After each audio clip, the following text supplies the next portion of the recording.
Vamos lá começar o programa falando de política. Em vitória do presidente da República, Michel Temer, a Câmara dos Deputados aprovou ontem, em primeiro turno, o texto base da PEC, que estabelece um teto para os gastos públicos.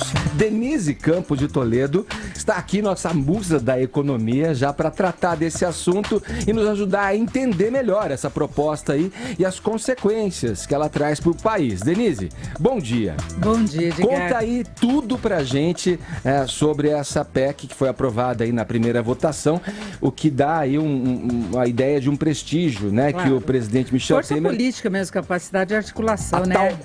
O tônus muscular do presidente teve até aquele jantar, né? Para esposas, maridos, jantar domingo à noite em Brasília, deu certo. Agora, eu quero que você coloque nesse teu comentário aí, principalmente os pontos mais polêmicos aí envolvendo os investimentos, a partir do estabelecimento desse teto aí, em educação e saúde.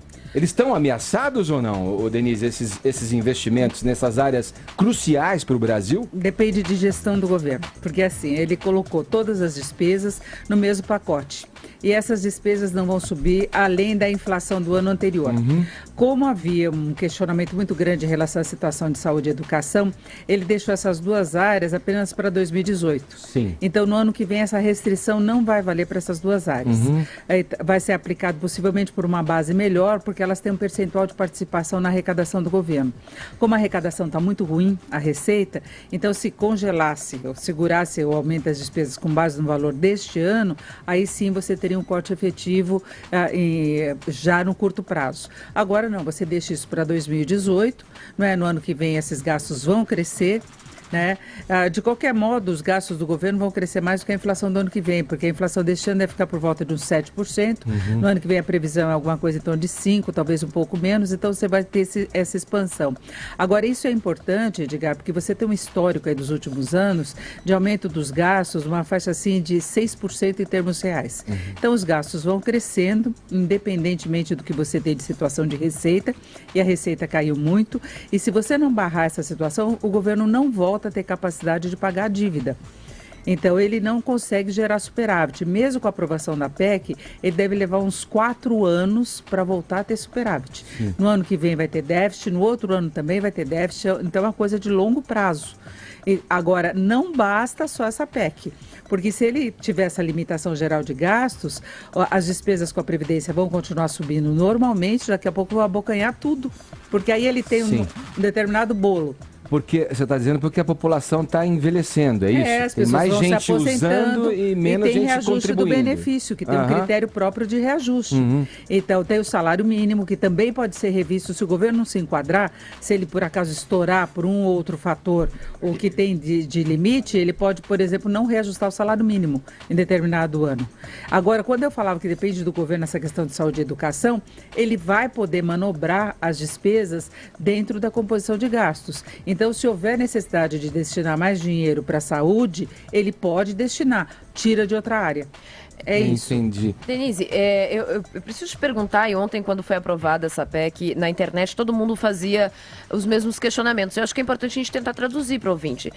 É necessário cortar, acho que todo mundo entende isso, é necessário fazer corte. Mas por que corte em áreas sensíveis quando a gente tem reajuste no Poder Judiciário, quando a gente tem benesses que não são cortadas dentro da classe política? Aliás, houve até uma piada que eu vi na internet, que era assim, depois da PEC do teto vem a PEC das tetas, né? Que todo mundo vai querer mamar, que aprovou, vai querer mamar agora no que ficou ali pendurado.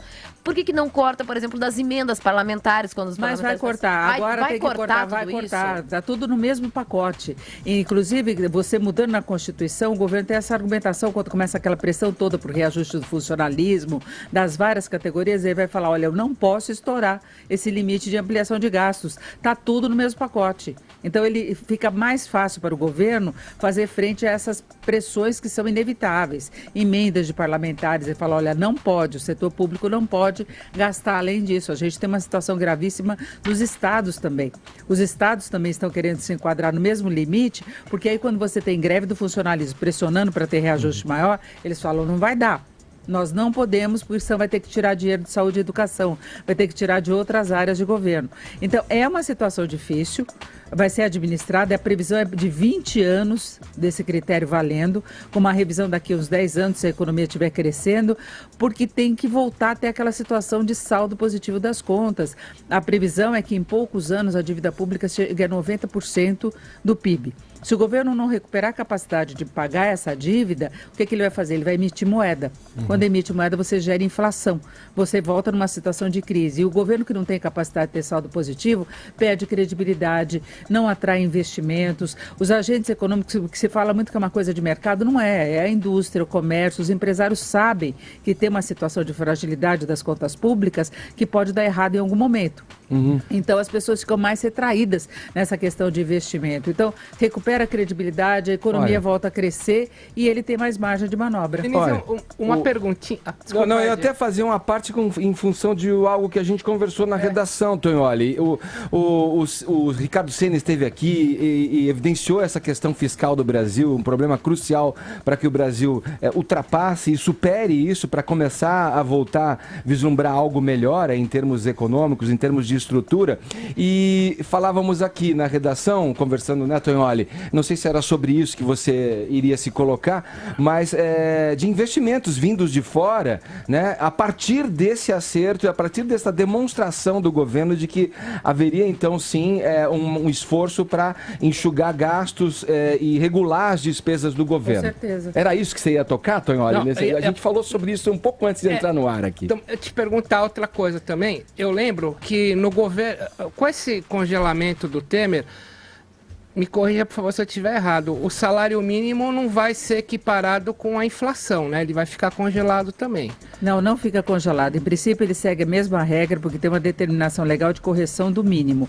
Ele não vai ter a correção se os gastos públicos estiverem subindo, no geral, além disso.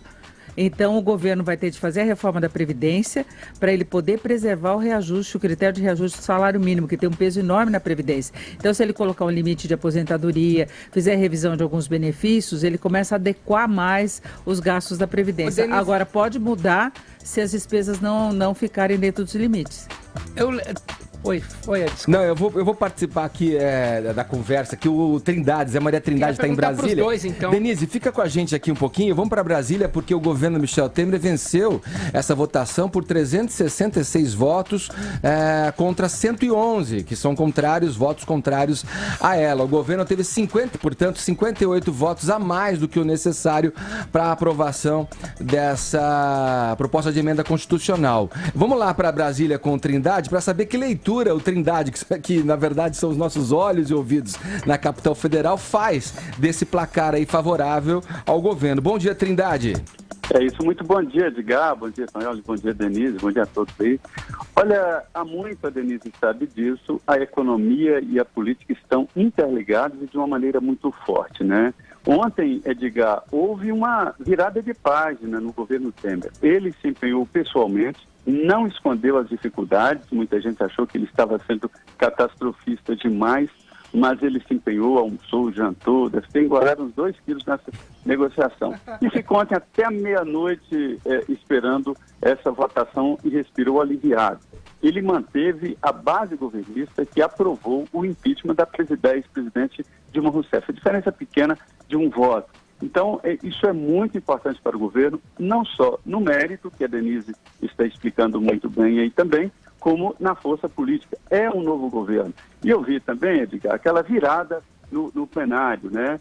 Eu vi PSDB assumindo uma posição de governo, indo à tribuna, se desgastando, recebendo vaias de galeria e de plenário, e vi o PT e o PCdoB do outro lado atirando, voltando à sua origem, né? A gênese do PT, que é essa história de uma oposição bem aguerrida. Então, politicamente, essa foi uma ação muito importante do presidente Michel Temer e mostrou o novo jeito de governar.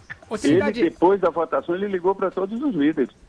Tem uma pergunta para Vossa Excelência, que é o seguinte, mestre. Você lembrando, no governo Sarney, quando o Luiz Carlos Bresser Pereira era o ministro da Fazenda, eles aprovaram um negócio chamado URP, Unidade de Referência de Preços, que era conhecido como gatilho salarial.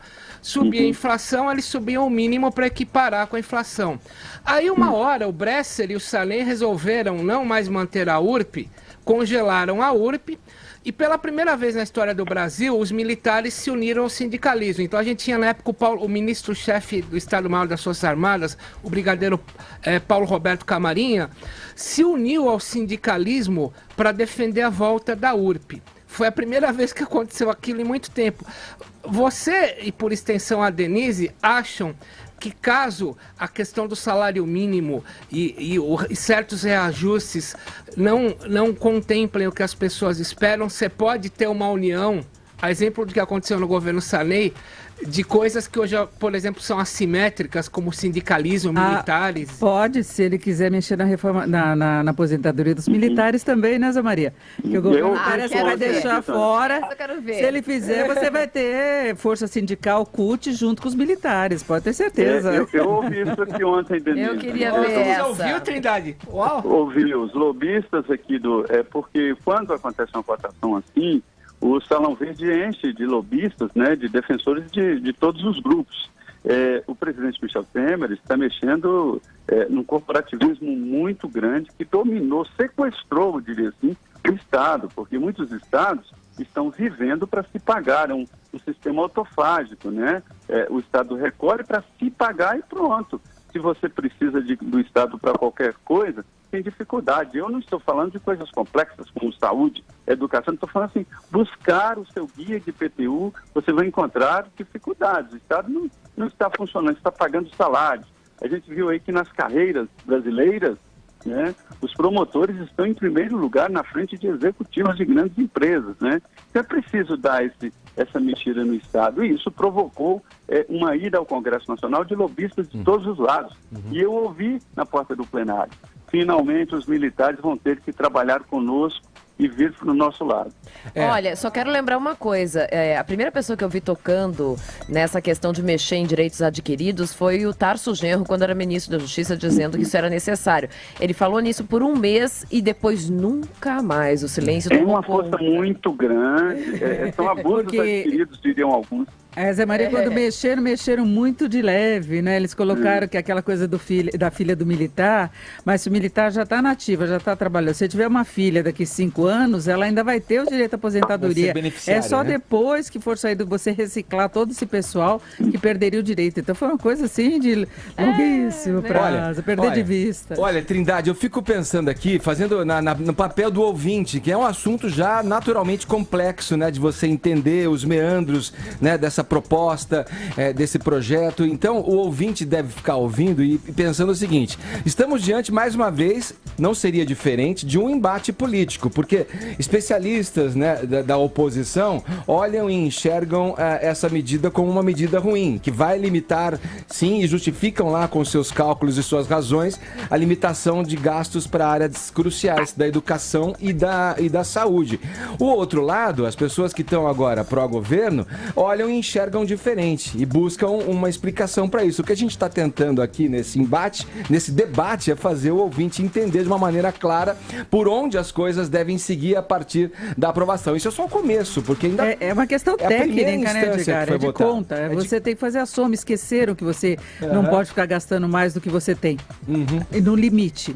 Então agora você tem que pagar a conta disso. É como você vai ajustar suas finanças. Se endividou demais, gastou demais, deu presente demais, agora... E é isso que está aí já, né? Não foi criado agora, é uma coisa que já vem, né? Anos e anos de gastança, é isso. Obrigado, Denise. Bom dia, beijo. Beijo para você, obrigado pela participação. Trindade, um abraço, boa terça-feira para você aí em Brasília. Pois não, muito bom dia. Olha aí, o Zé Maria Trindade com a gente, Denise Campos de Toledo também tentando aqui, através dessa conversa, elucidar aqui, esclarecer um pouco o que acontece a partir dessa PEC aí que foi aprovada em primeira votação. Ainda segue, vamos seguir acompanhando e informando o ouvinte da Jovem Pan.